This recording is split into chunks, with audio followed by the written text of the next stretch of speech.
Hi there, Kobo recently announced something called the Kobo Sage. It's a brand new device. If you haven't heard of it before, this is one of the more premium Kobo e-readers you can buy right now. It's a direct competitor to the Kindle Oasis. However, the Kobo Sage is much more advanced than the Kindle Oasis, and I honestly see Amazon heading more in the direction of the Kobo Sage, and that's what we'll be talking about today. In today's video, I want to share my thoughts on what I think the future of the Kindle Oasis will look like. We're going to do that by putting the Kobo Sage and the Kindle Oasis head to head, talking about what's different, what's similar, and what I think the Kindle Oasis can benefit from the Kobo Sage. Now, before jumping into it, I do want to say what really matters at the end of the day is reading on your Kobo or your Kindle. The more advanced features are nice to have, but what really matters is being present, being mindful, and reading a good book on your device. That's what really matters. But one thing I also want to mention is people always ask me what books I like to read. If you're interested in knowing more about that, I have a weekly newsletter called Bookmarks. Every single Wednesday, I share lessons from the books I'm currently reading.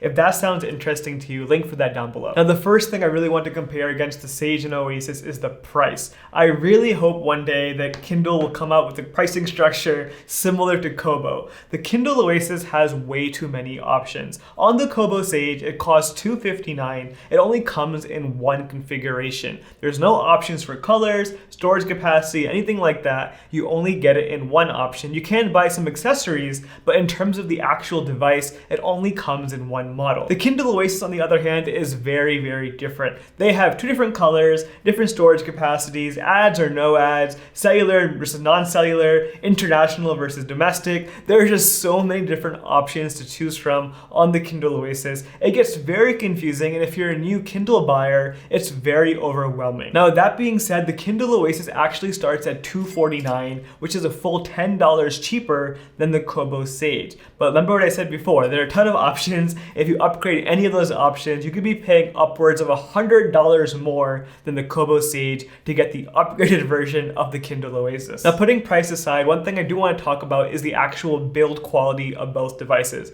I have to say I'm actually a bit torn about this. The Kindle Oasis has this very premium metal backing. It's aluminum. It just feels like a nice high quality device. Compared to the other Kindles that are all plastic, this device definitely stands out. However, that metal backing also has a negative, and that is simply that it's just too slippery to hold. I like comparing this to owning an iPhone without a case on it. You can definitely do it, but it's definitely more risky. The Kindle Oasis feels just like that. You can definitely read on this device without a case on it, but it just doesn't feel as durable as it would with the case on it. Now, on the Kobo Sage over here, things are very different. Instead of doing a metal backing, what they chose to do instead is put a rubber backing, and that actually makes this device much more durable and much more grippy. The downside to this, though, is you do get a lot more fingerprints on it. They also have this texture material, which just definitely gets more crumbs and dust stuck in it, but it just feels much more durable. I don't need to put a case on my Kobo Sage. It just feels really good to hold. So I guess for this, it's really up to you what your personal preference is. I really wish Amazon would come out with a way of retaining that premium feeling of that metal quality, but finding a way to add some grippiness to it as well.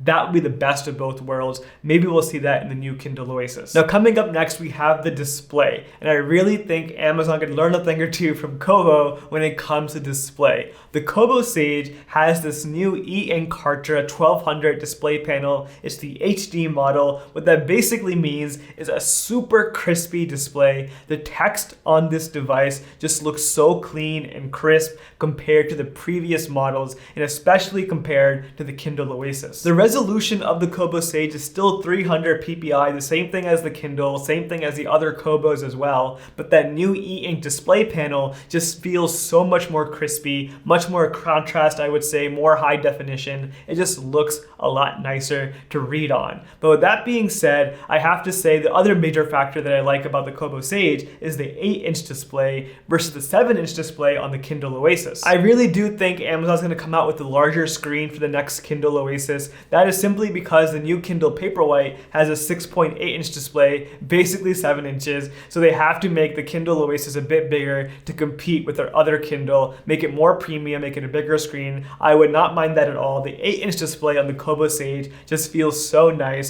especially when you put these devices side by side. Once you have that 8-inch display, reading on a smaller screen just feels too small. A couple other points about the display: both devices have warm light temperature control, so I'm sure we'll see that continue in future models as well. But the one thing the Oasis already has that the Kobo Sage does not have is an ambient light sensor. What that ambient light sensor does is just automatically adjust the brightness of the screen depending on your lighting conditions. Now, the Kindle Paperwhite that just came out also has an ambient light sensor, but you have to buy the higher signature model to get that feature. I really hope the new Kindle Oasis doesn't have a signature edition. I really wish they just keep it all together in one model. That would just make it so much easier to purchase. It's such a small, nice to have feature. There's no reason to put that behind a higher premium price tag. One more thing I want to talk about is the power button on both these devices. I have a love-hate relationship when it comes to power buttons. Check out my previous videos if you want to learn more about that. But the power button on both these devices is actually pretty solid. The Kobo Sage does it in a very interesting way. They have a round power button on the back of the device,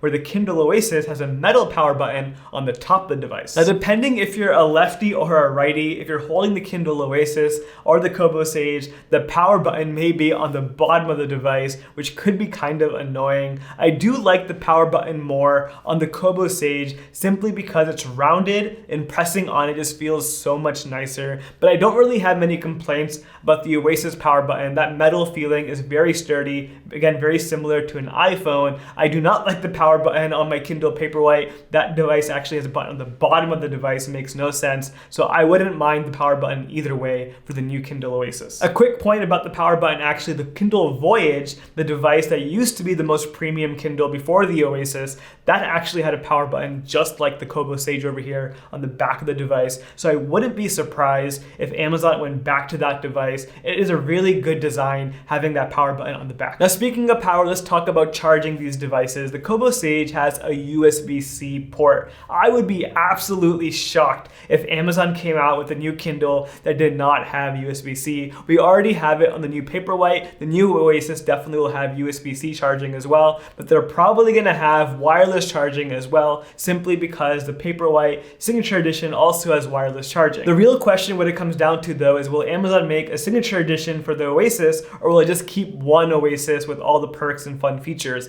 We don't know about that yet. We'll have to find out. I really don't think there's a need for wireless charging. USB-C by itself is more than enough. I actually have a whole video talking about this. Link for that on the screen right now. Now, when it comes to battery life, there's actually quite a bit of complaints against both of these devices. The Kindle Oasis, people have complained in the past, the battery on this device is not as good as the other Kindles. And for me personally, I do agree with that to a certain extent. My Oasis does die faster than my Paperwhite does, but not by much. I really think it depends on your personal reading habits. How much every day do you read? That will really answer the question of how fast your battery will die. The Kobo Sage, on the other hand, is a brand new device. It's supposed to have a very good battery life, just like all other e-ink devices, but there are a lot of complaints online right now. The battery on the Sage dies way too quickly. I'm talking in a matter of days, not weeks. That is a major issue. For me personally, I've only read one full book on this device. I also made a full review about this device, and during my testing period, I did not have any battery issues,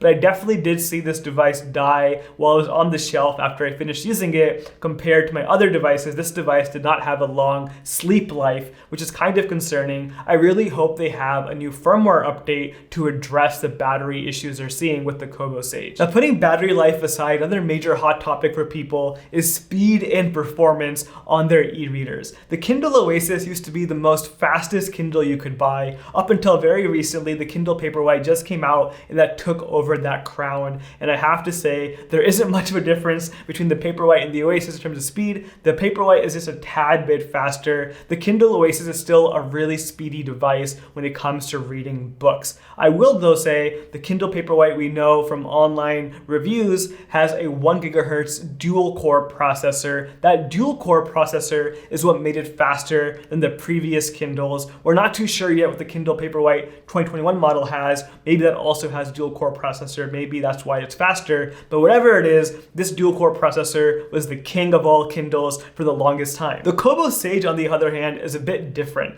This device has a quad-core 1.8 gigahertz processor. That is a big difference compared to the Kindle Oasis, but I have to say the speed between these two devices is very comparable. Just because the Kobo Sage has more processing power, it doesn't mean it's that much snappier than the Kindle Oasis. What I'm getting at here is I really do think the new Kindle Oasis will have a similar processor to the new Kindle Paperwhite. It will be just a little bit faster, but you really can't make these devices much faster. They're just meant for reading books. There's only so much speed that you actually need. Now you're probably wondering, why in the world did they put such a high-end processor in the Kobo Sage? And that's because of one very specific reason. The Kobo Sage also supports note-taking with the Stylus. Now the Stylus is sold separately for $40. You don't really get it included with the device, but if you do buy that accessory, you unlock a whole new set of features with your Kobo Sage.